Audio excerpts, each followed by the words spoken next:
दोस्तों, are Maurya channel में आपका स्वागत है।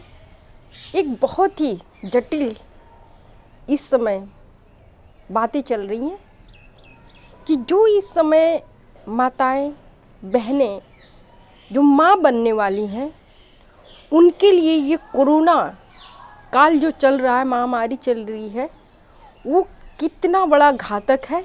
ऐसे में क्या करना चाहिए, कैसे बचाव करना चाहिए या डिलीवरी की प्लानिंग कैसे करनी चाहिए।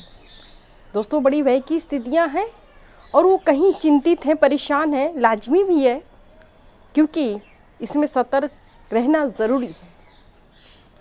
दोस्तों, पहली चीज़ मैं ये आपको बता दूं कि जो प्रेग्नेंट लेडी हैं वो आम व्यक्ति से बहुत ज़्यादा हाई रिस्क में क्यों है कि इनको जल्दी किसी का इन्फेक्शन लग सकता है।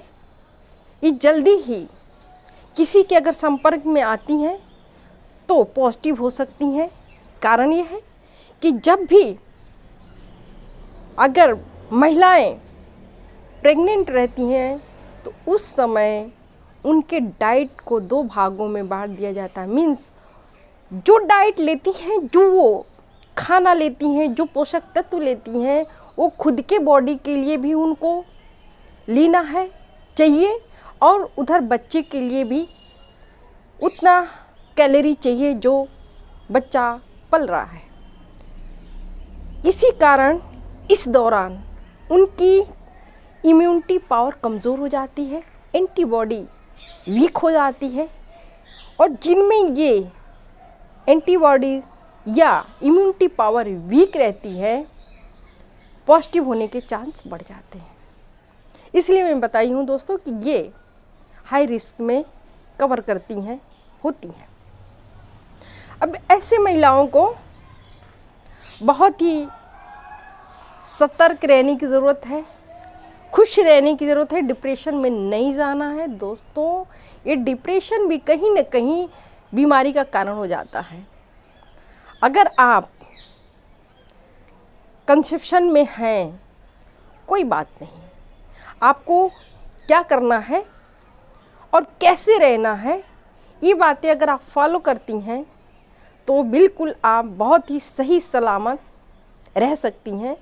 क्योंकि आप जानती हैं, देख भी रही हैं कि इस समय डिलीवरी कराना या अगर खुदा न खास्ता नॉर्मल डिलीवरी नहीं हो रही है तो उसमें ऑपरेशन कराना कितना मुश्किल हो जा रहा है। सिर्फ ये मुश्किल माँ के लिए नहीं है, ये मुश्किल उस नवजात शिशु के लिए भी है। क्योंकि ऐसा देखा गया है कि अगर माँ पॉजिटिव है और लास्ट उनका ट्राइमेस्टर चल रहा है तो शिशु भी पॉजिटिव हो जा रहे हैं। बहुत कम मामले ऐसे हैं जिनमें बच्चे पॉजिटिव नहीं है, लेकिन ज़्यादातर मामले ऐसे ही हो रहे हैं। तो इसमें दोनों का खतरा है, दोनों की जान का खतरा है। तो दोस्तों, इससे बचने के लिए आपको काफ़ी चीज़ें करनी है। पहली चीज़ कि आप बहुत ज़्यादा स्ट्रेस में ना रहें, खुश रहें, अच्छी चीज़ें देखें, टीवी देखें, आप अच्छी बातें लिखें, शेयर करें, बुक पढ़ें। और दूसरी चीज़ कि आप अपने डॉक्टर के संपर्क में ऑनलाइन, व्हाट्सएप द्वारा या फ़ोन के माध्यम से जैसे भी हो सके आप बिल्कुल रहिए, उनसे कनेक्ट रहिए।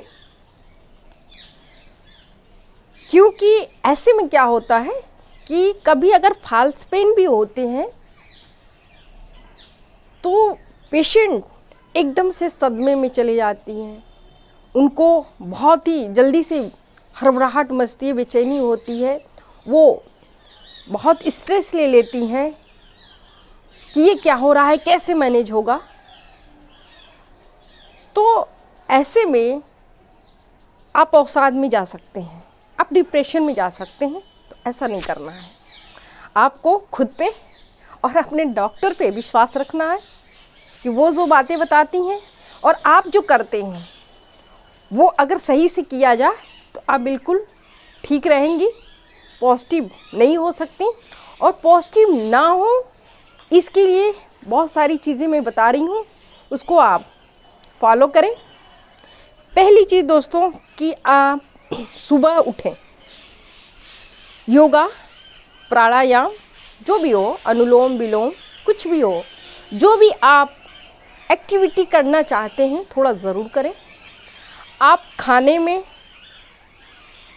बहुत अच्छे मीन्स पोषक तत्व युक्त आप खाद्य पदार्थ का यूज़ करें, खानों का यूज़ करें। आप उसमें दूध का, फल का, सलाद का, पेय पदार्थ का ज़्यादा से ज़्यादा इस्तेमाल करें, क्योंकि लिक्विड बॉडी को बहुत सारी प्रॉब्लम से बचा लेता है। बिल्कुल डिहाइड्रेशन मीन्स पानी की कमी नहीं होनी चाहिए। आप पानी, अगर प्यास भी नहीं लगती है तो आप थोड़ा सा कुछ खा लें, या तो यूं ही जाएं, अपने बोतल को अपने पास रखें, अपने टेबल पे रखें, अपने सामने रखें, और जिधर से जाएं गिलास पानी ज़रूर पी लें। ये आपके लिए बहुत ही फ़ायदेमंद होगा। दूसरी चीज़ कि आप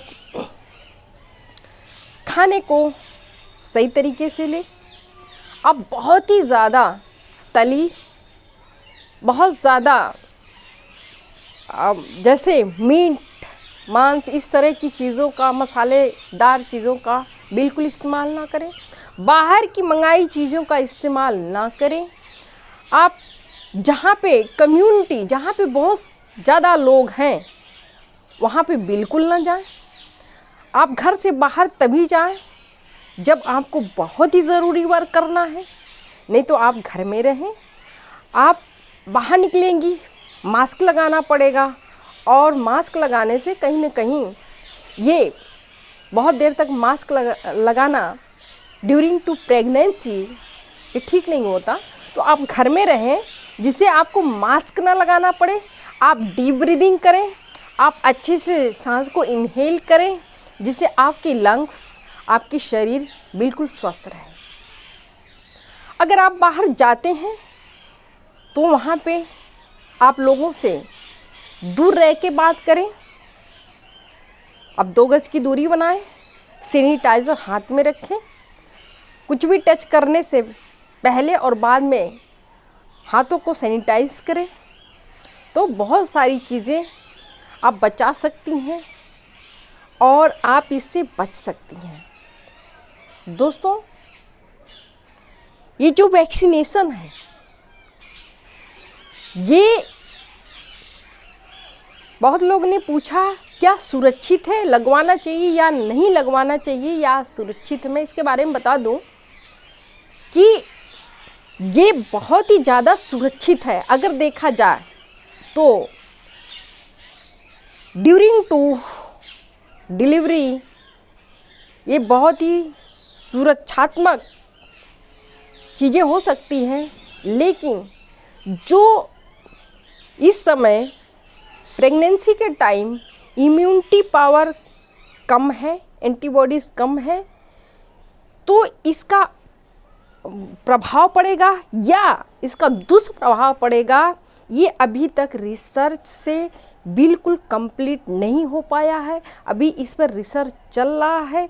ये माना जा रहा है कि अगर वैक्सीनेशन हो जाए, इसके उपरांत डिलीवरी हो तो बहुत ही सेफ हो सकता है, लेकिन इसको अगर प्रेगनेंसी के समय दिया जाए तो इसका प्रभाव क्या होगा, असर क्या होगा, इसमें अभी सबकी सहमति एक नहीं है और बहुत अच्छा अभी रिजल्ट नहीं इसका आया है। इस पे रिसर्च चल रहे हैं और बहुत जल्द ही इस पे गाइडलाइन आने वाले हैं।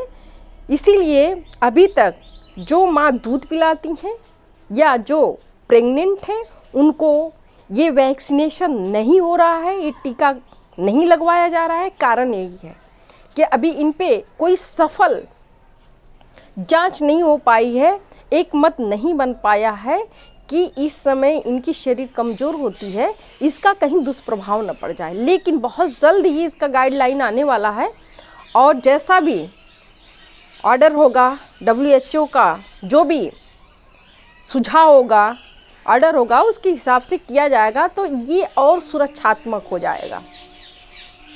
तो दोस्तों इसके बारे में मैं एक सुझाव ज़रूर दे सकती हूँ कि अगर आप अभी कंसीव नहीं की हैं और आप माँ बनना चाहती हैं या प्लानिंग कर रही हैं, तो इसकी एक प्लानिंग और कर सकती हैं। आप पहले इम्यूनाइजेशन करवा लीजिए, आप वैक्सीनेशन करवा लीजिए। दोनों डोज अगर आपके कंप्लीट हो जाएं फिर आप प्लानिंग करिए। इससे क्या होगा कि आप बिल्कुल सेफ जोन में रहेंगी और जो भय बना हुआ है वो भय आपका कम हो जाएगा। जो दिक्कतें इस समय लोगों को आ रही हैं वो भी कम हो जाएगा। जो डिप्रेशन की स्थितियाँ बन रही हैं, जो टेंशन की स्थितियाँ बन रही हैं, वो भी कम हो जाएगा। तो दोस्तों अगर आप इन बातों को समझ लेंगे और अगर आप माँ बनने वाली हैं, कोई बात नहीं है, ये तो भी अच्छी बात है और सबकी दुआ भी लगे आपको कि आप अच्छे से बिल्कुल डिलीवरी के उससे निकल जाएं, पड़ाव से निकल जाएं। आप सिर्फ हिम्मत रखें और कुछ करती रहें, खुश रहें और जैसा बताया गया है वैसा फॉलो करें, तो बिल्कुल आप डेंजरस जोन में नहीं फंसेंगी। तो दोस्तों अगर ये वीडियो आपको अच्छा लगा हो और आपके कहीं न कहीं जो चिंता मुक्ति का साधन बना हो, तो प्लीज़ आर मौर्या चैनल को आप सब्सक्राइब करना ना भूलें। दोस्तों लाइक ज़रूर कर दिया करें, कमेंट से बता दिया करें कि आखिर आपको ये वीडियो लगा कैसे, और शेयर तो आपको करना है, आपको अपनों को बताना है। मैंने आपको बताया, ये काम आपका होता है। तो दोस्तों हृदय से आपको बहुत बहुत धन्यवाद।